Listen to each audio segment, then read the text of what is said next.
What's going on, everyone? It's Ben from YGO from Zero, back with another Yugi-Kaiba format video. This will be a bit of a fun video, although it might not seem like it at first, because in this video I'm going to show off the Stall Mill Mirror Match.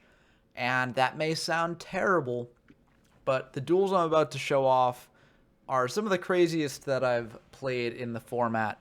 So it'll actually be a lot of fun. So give the duels a chance before you click off the video. Before diving into the deck and showing off the duels, though, I want to take a brief moment to thank everyone for supporting the channel and watching my videos.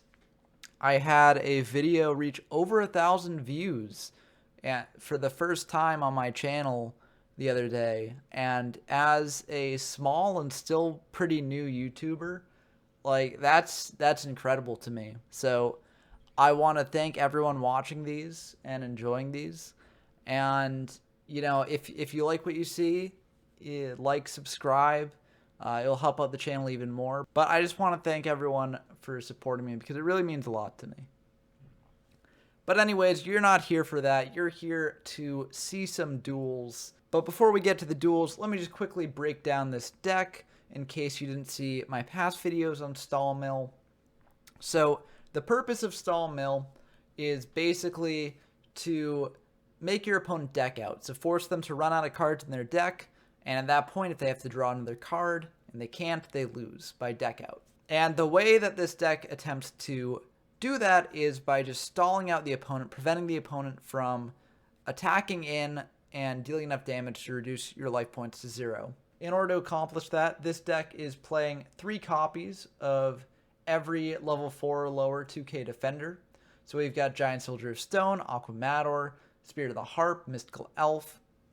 All these are great at stopping your opponent's beaters. We also have 3 Wall of Illusion, which can serve as a wall, but also bounce back your opponent's monster to their hand, which can be useful if they bring out a tribute monster. You can get it off the field to prevent that from running over your 2k defenders. We also have 3 Man-Eater Bug, which is great for removal. So this can remove pesky monsters like Summon Skull or Judgment or any monster that can get over a 2k defender. And lastly, for the monsters, we have 3 Gyakuteno Megami, which pair well with the Change of Heart and Soul Exchanges that we also have in the deck. This gives you access to another form of removal, even though it does require you to draw an additional card to make it work.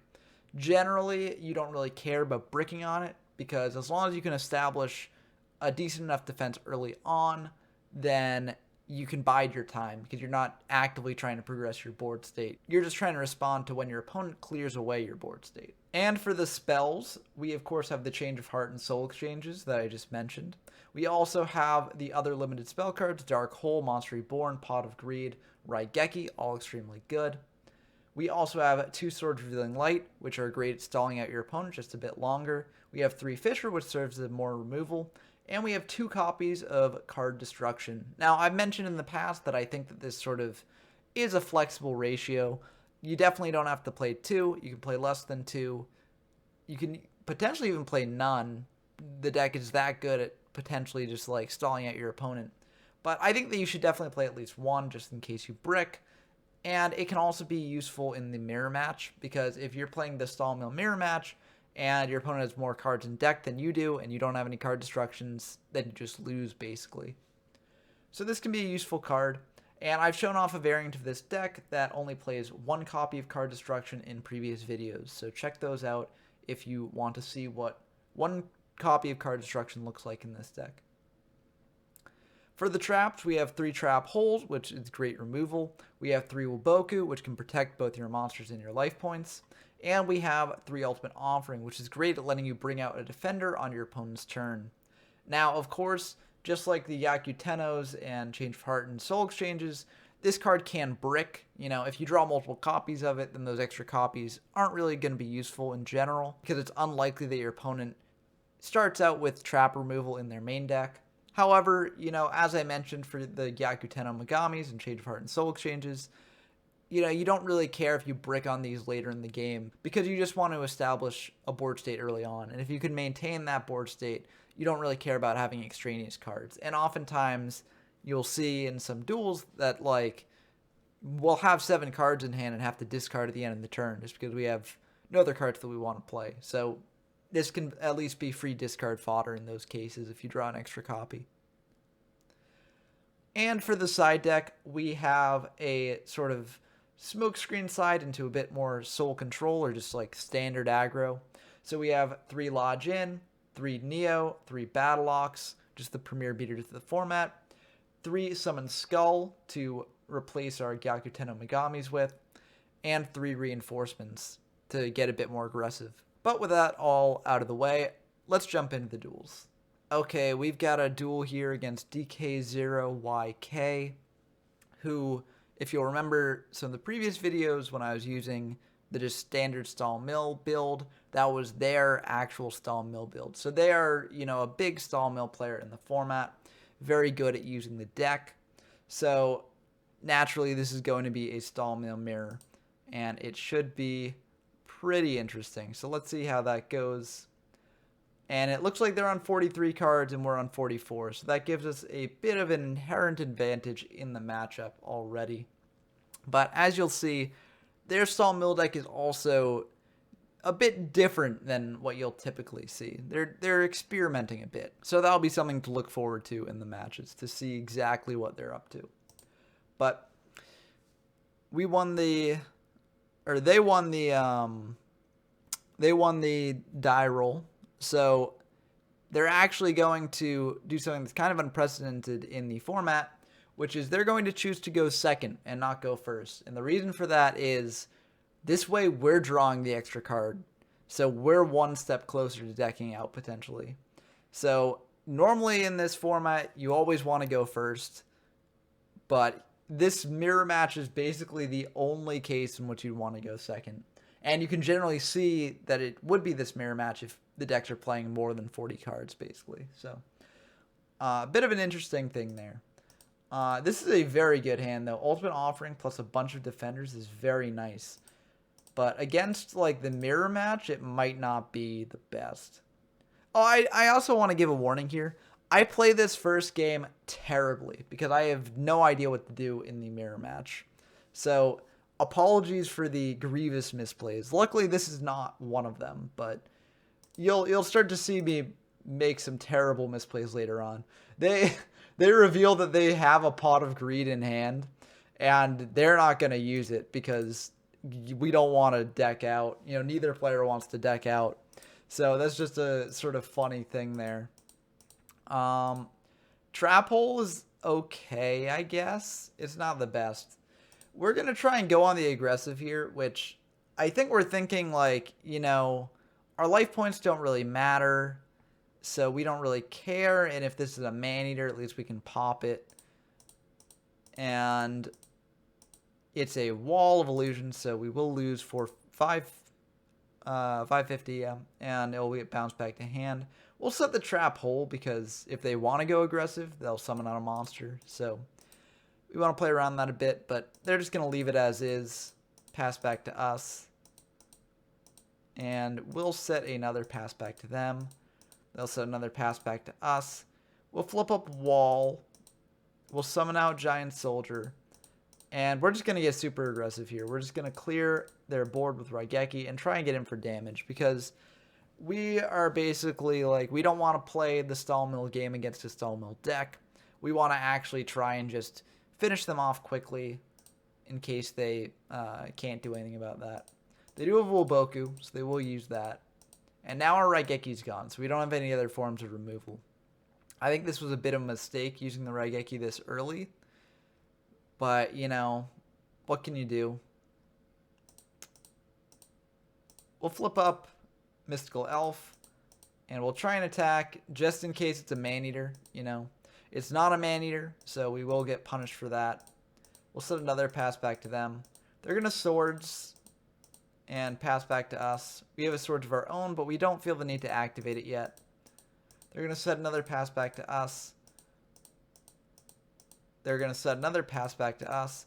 Card Destruction is a very good draw. That is potentially, what's going to make or break this mirror match when we activate Card Destruction.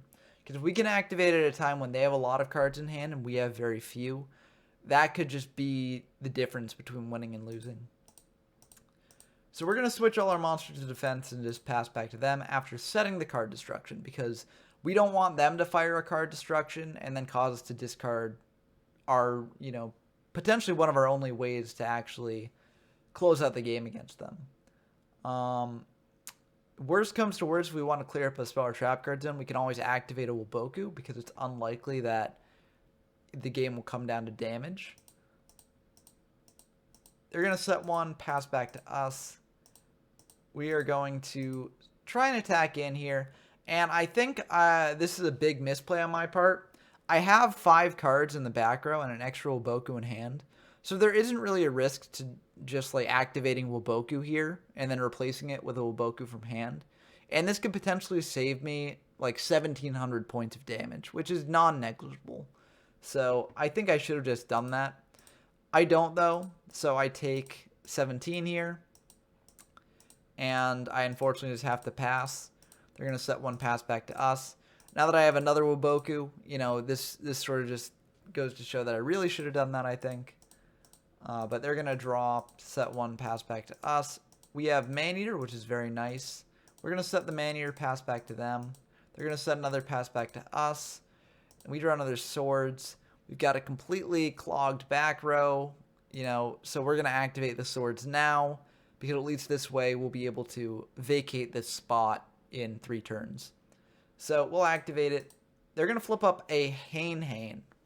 And this is the secret spice in their build. And I think it's actually pretty neat. So I talked to them after the duel, and they were basically, we discussed like what exactly the strategy was. And basically the goal of the strategy is to use Hane to aggressively, force your opponent's monsters back to their hand so you can get a big card destruction off of them. And I think that's really neat, It can also clear away problem monsters, like if they have a summoned skull or something, gets that back to hand, just like Wall does. So it's a pretty cool card. I think that strategy is kind of neat. I don't necessarily think it's better than the regular stall mill sort of strategy, because Hane isn't a wall. And I think that they replaced like the Gyakuteno Soul Exchange package with the Hane package.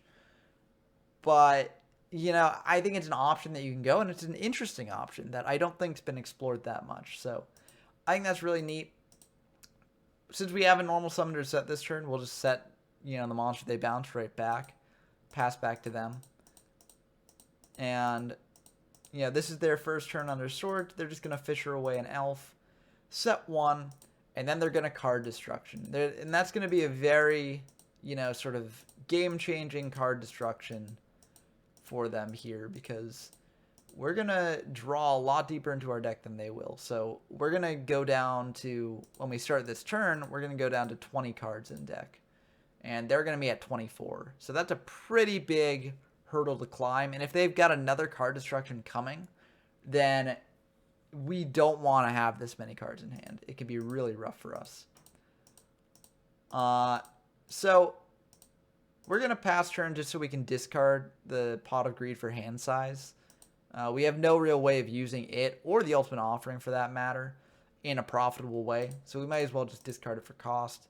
We do have the card destruction set. So like if they do the worst case and they card destruction us for 6, then we do still have a way to try and play around it, but it's still looking a bit tricky. Change of Heart doesn't really help us here, but we are just going to, discard the Ultimate Offering, because again, that's another card that we can't really use. They're going to pass back to us. And now we've got to think, because we don't necessarily have any cards that we want to use as a free discard here. So we got to think about what exactly we want to do. So what we're going to do is we're going to actually flip the Maneater Bug and pop our Wall of Illusion. And you might be wondering why this is. Why are we not popping an opponent's monster? Well, all our opponent's monster zones are clogged. So this means that, if we popped a monster, then they could potentially bring out another monster on their next turn, get one card out of their hand, and we don't want that. So we're going to pop the Wall of Illusion. And the reason we're popping the Wall of Illusion in particular is because Wall of Illusion can also let them reuse like the Hane. And we don't necessarily want that either. So we'll pop the wall. We'll set one, and we will Fisher away the Hane. This does open up a slot for them, so maybe we shouldn't have done that. But this also clears a card from our hand, so it's not the worst thing in the world. Although, it's definitely not the best. They're going to pass back to us. They'll set one. And we get to do a really sick play here. We're going to Change of Heart. They're set, and it is a Man-Eater bug, so we will be able to pop our Aqua Mator. I think actually we probably should have popped our other Man-Eater bug. And the reason for this isn't anything like damage related or anything like that. The reason for this is that they could decide to crash their Man-Eater bug into our Man-Eater bug and actually clear up one of their monster zones. That would also clear up one of ours, but we've got 2 open monster zones basically. So it's still not really as profitable for us. We're going to set one, pass back to them. And I think we should have potentially even switched the Man-Eater bug to defense here, just to prevent them from being able to crash. But they decide not to crash. They're going to leave that zone open.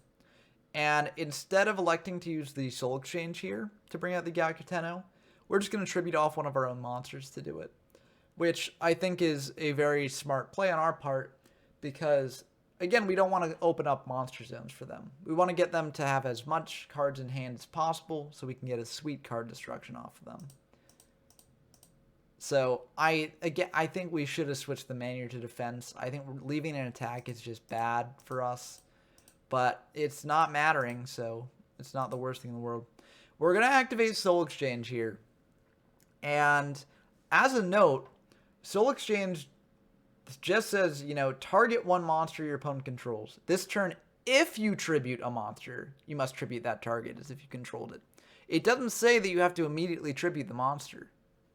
So you can just activate Soul Exchange if you don't have a tribute monster in hand. And that whole part about, you know, tributing their monster will just kind of resolve without effect, I think. I think that's the proper term for it. But it's a way just to get a spell card out of our hand. And we don't have a tribute monster to do anything with. But it brings our hand size down one lower. We'll set one, pass back to them. And I still don't know why we're not switching that Man-Eater to defense. Seems pretty bad for us. Although I guess, you know, we're going to crash it. We're going to do it through our own volition. And then we're going to set one, activate Waboku just to clear up a zone. Set 2 and card destruction. So we're going to get a pretty sweet card destruction off of them, discarding 6 of their cards. And that's looking pretty good for us. Unfortunately, we didn't draw a monster that we can bring out with Ultimate Offering, which is kind of unfortunate. But we do have a Trap Hole. We have a Monster Reborn to, you know, recover if they do use a board clear on us. And we're at 5,050. So it would take a fair amount of attacks to actually kill us here. But let's see what they do. They are going to Raigeki our board. So they will be able to make a really big offensive push here.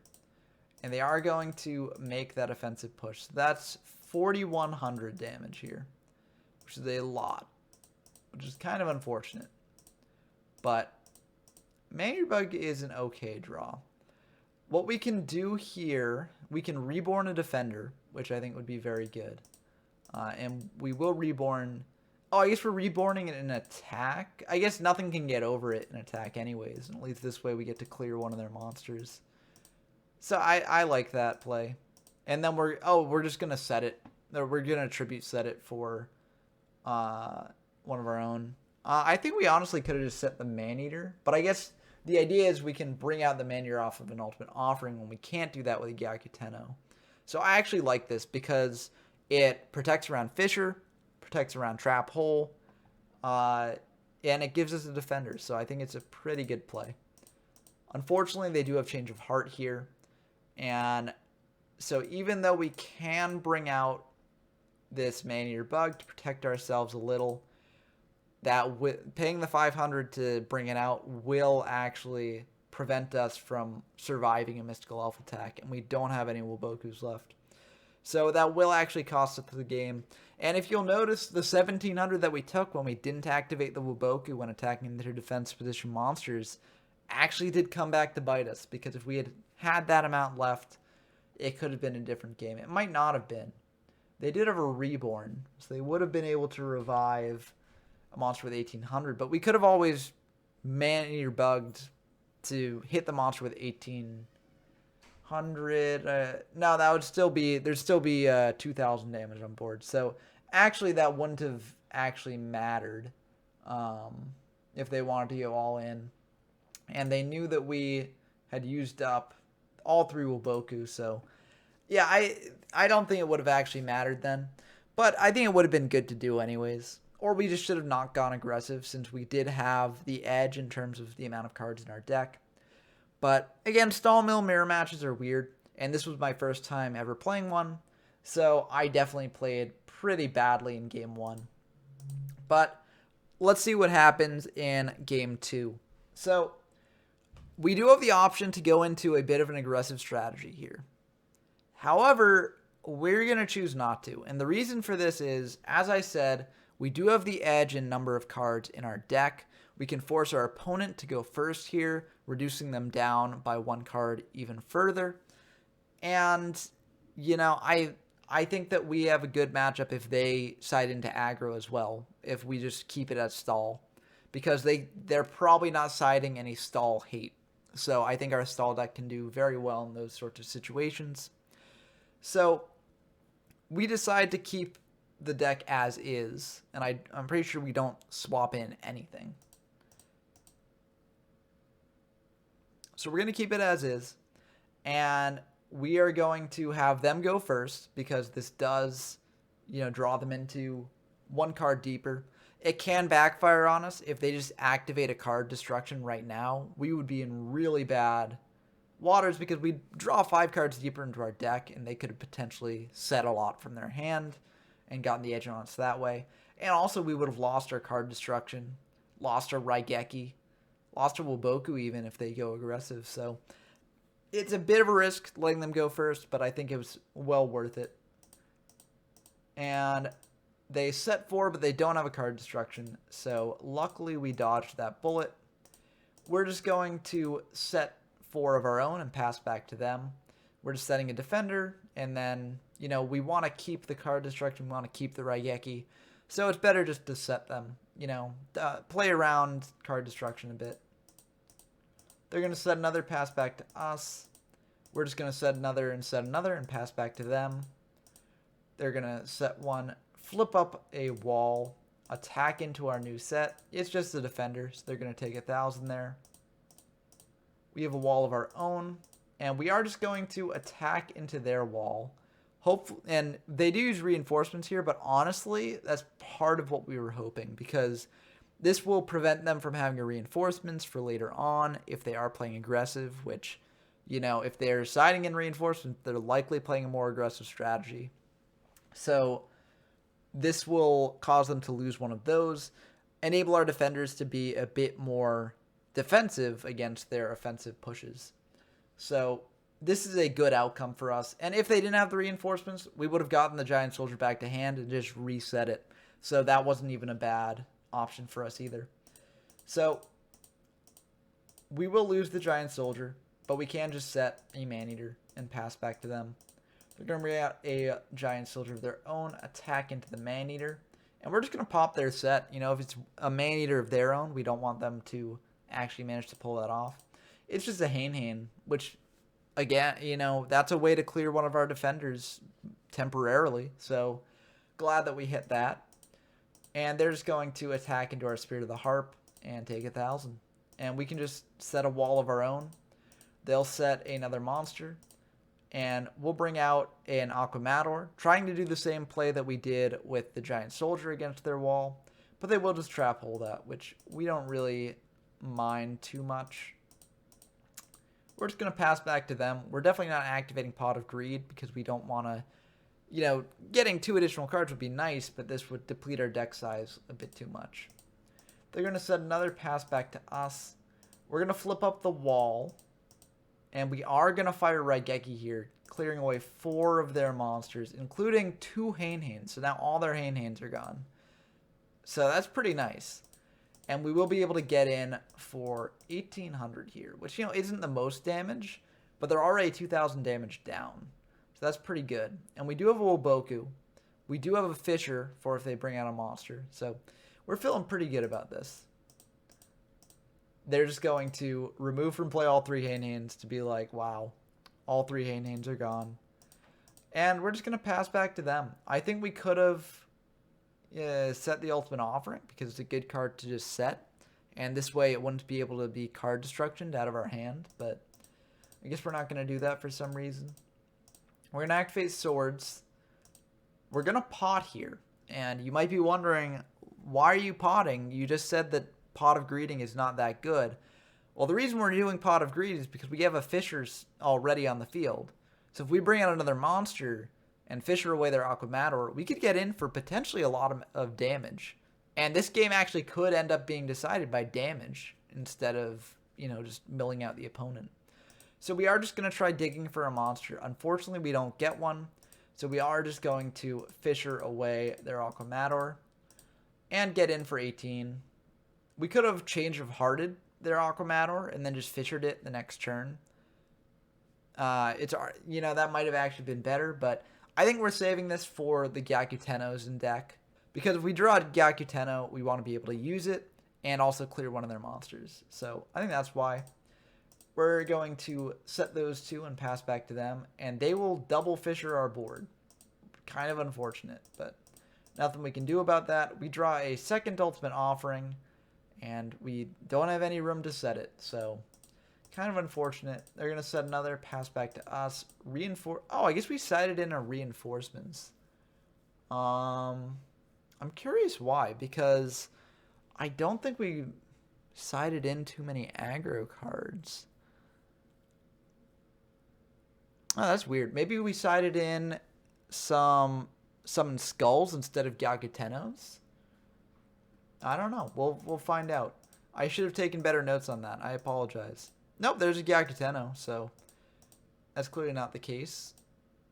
They're going to summon out Aquamador. We'll take the 12. We're fine by that. And Spirit's not a bad draw.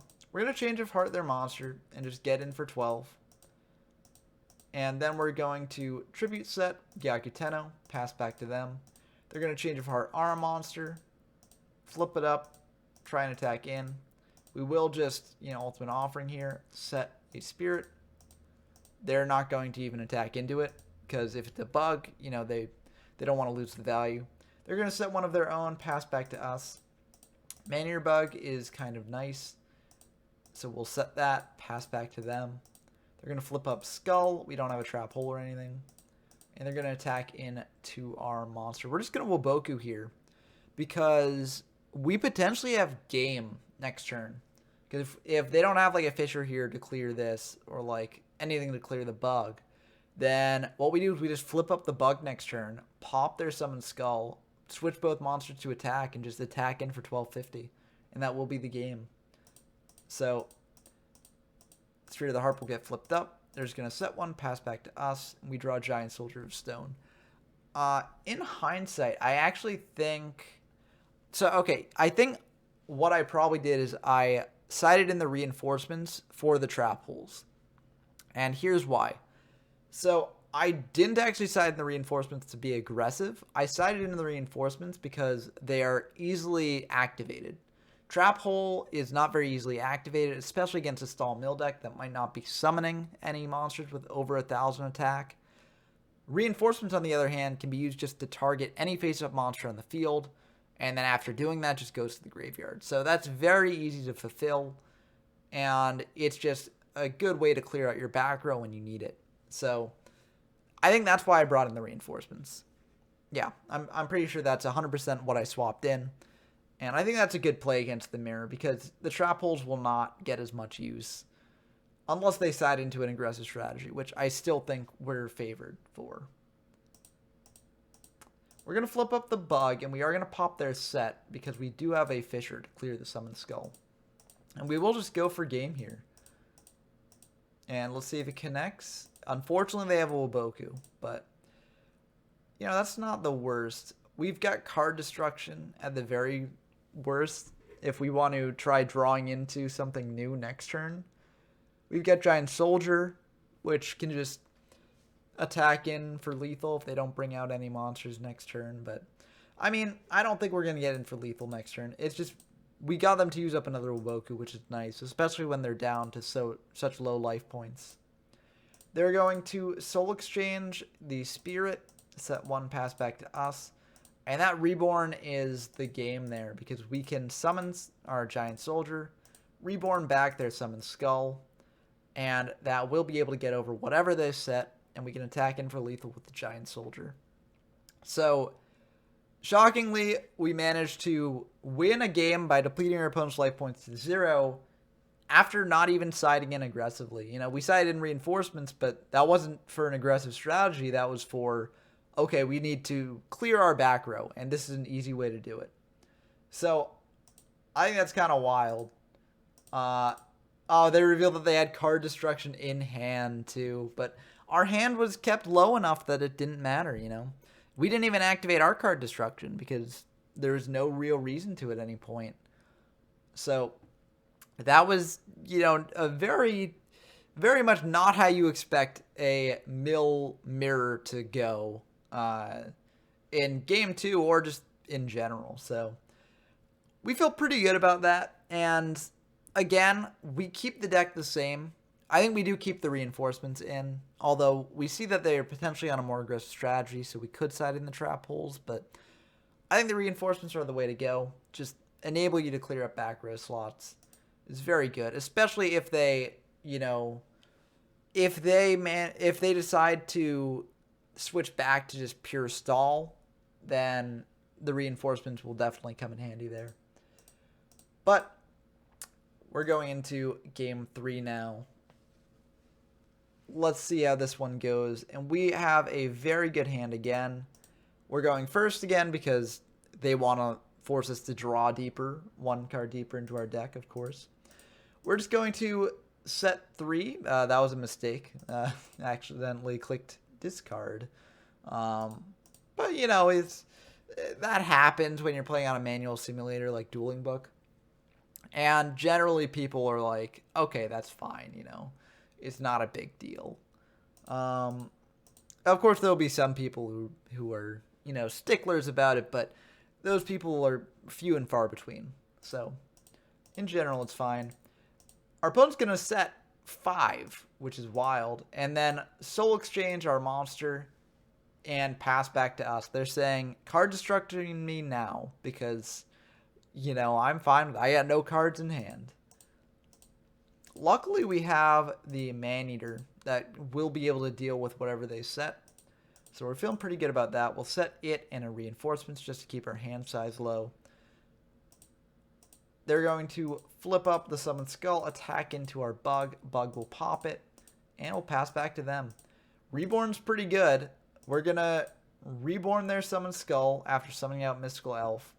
So this is susceptible to board clears, but it's also not susceptible to Fissure, because if they Fissure, they have to Fissure away our Mystical Elf. So we're basically betting that they don't have any board clears in like their first hand. So, and also we get in a ton of damage if they don't have Woboku, or we use up a Woboku if they have it. So looks like they didn't, although they might have, but they're going to Dark Hole, so they do have a board clear, which is unfortunate. Especially since we don't have any monsters in hand to use with the Ultimate Offering. So maybe we got a bit greedy there.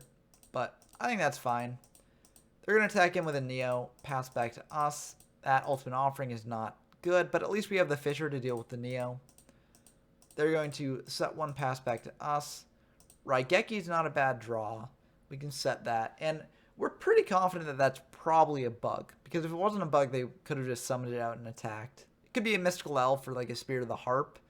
But given that they have Neos in the deck, they probably sided out of their weaker defenders like that. So they're going to set another pass back to us. Spirit of the Harp is not bad, but we don't really want to set it if that is a bug.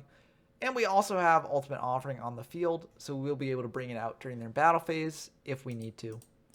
They're going to bring out another Neo. They're going to try and attack. We're going to Ultimate Offering, set the Spirit. They're going to flip up the bug to pop our Spirit.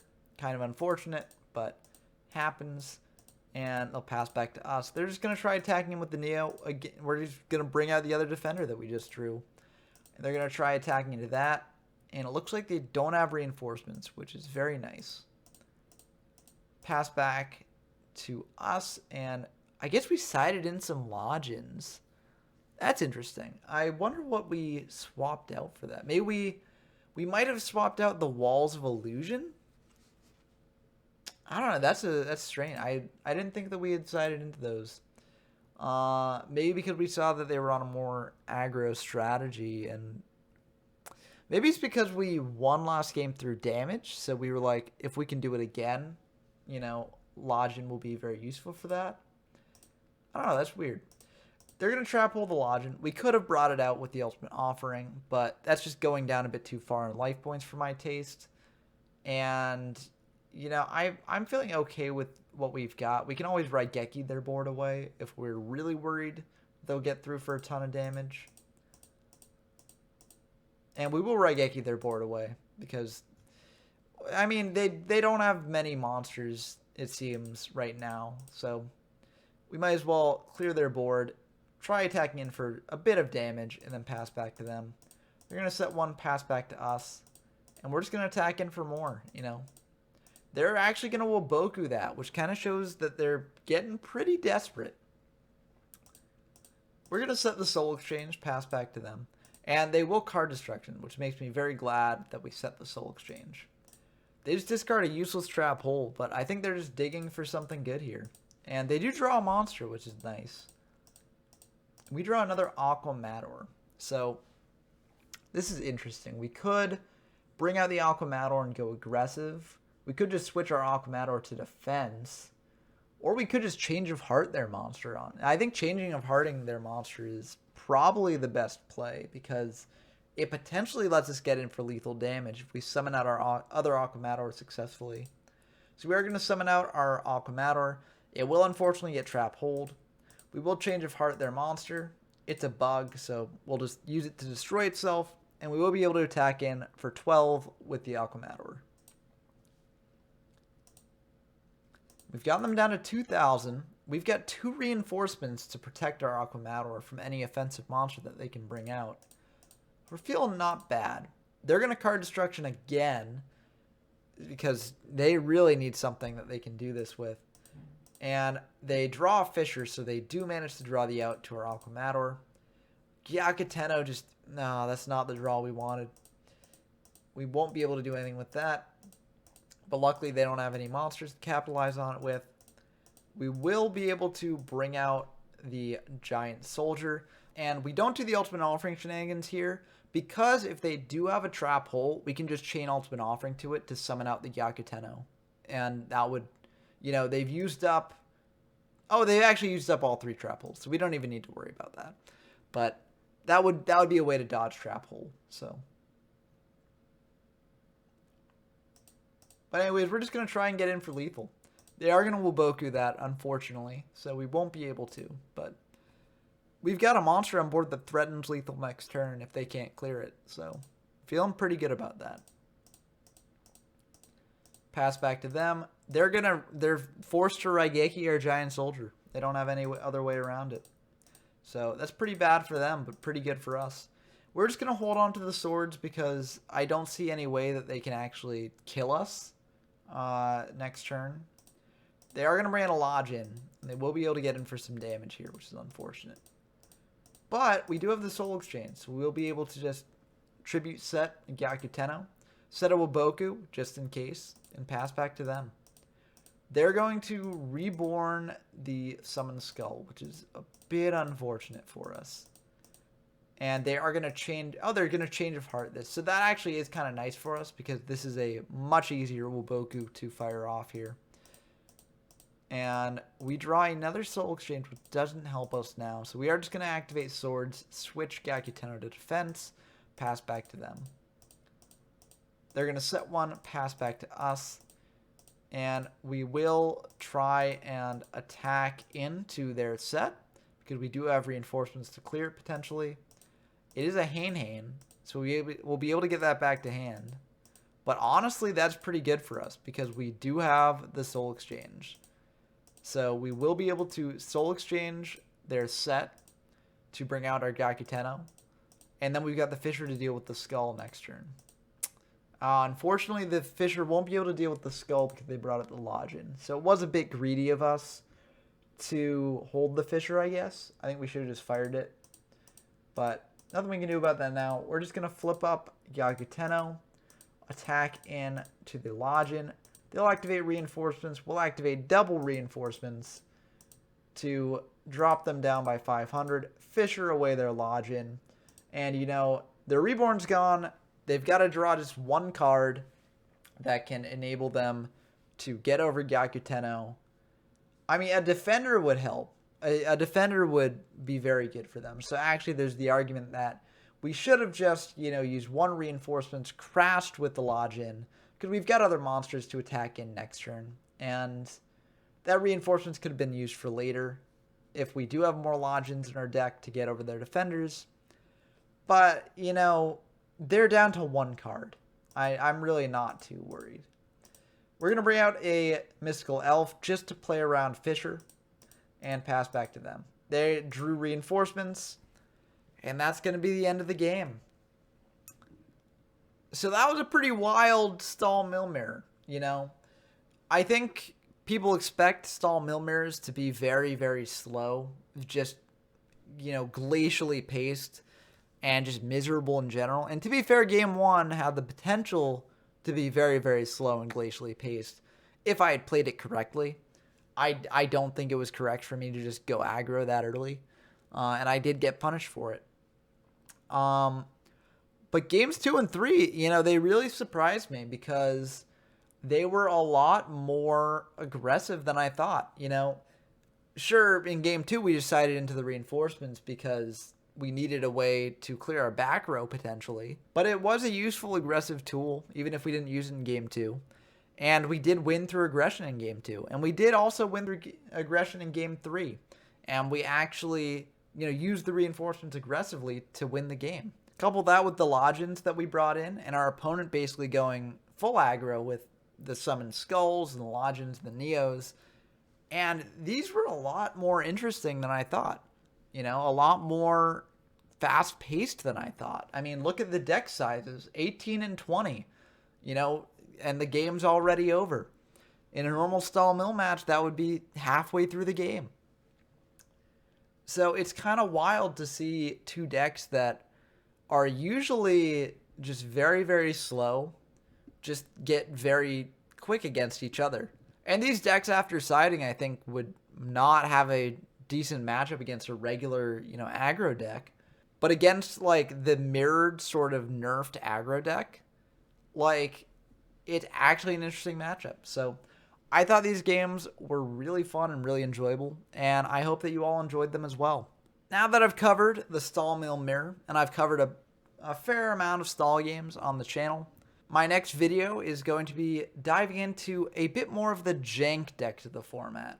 You know, up until now, you know, maybe Worm Control aside, although I do think Worm Control is a very good deck, up until now I've mainly been focusing on pretty meta decks. You know, decks that can compete fairly well against the best decks in the format. But there's a lot of other decks in the format that you can play and that can actually win games. I showed one off, not with me playing it, but I showed one off featuring, you know, Pale Beast, Forest, Invigoration, all that stuff, like an Earth Tribal deck in one of my Worm Control videos that did actually manage to win a game. And now I'm going to be diving into some of those tribal decks myself.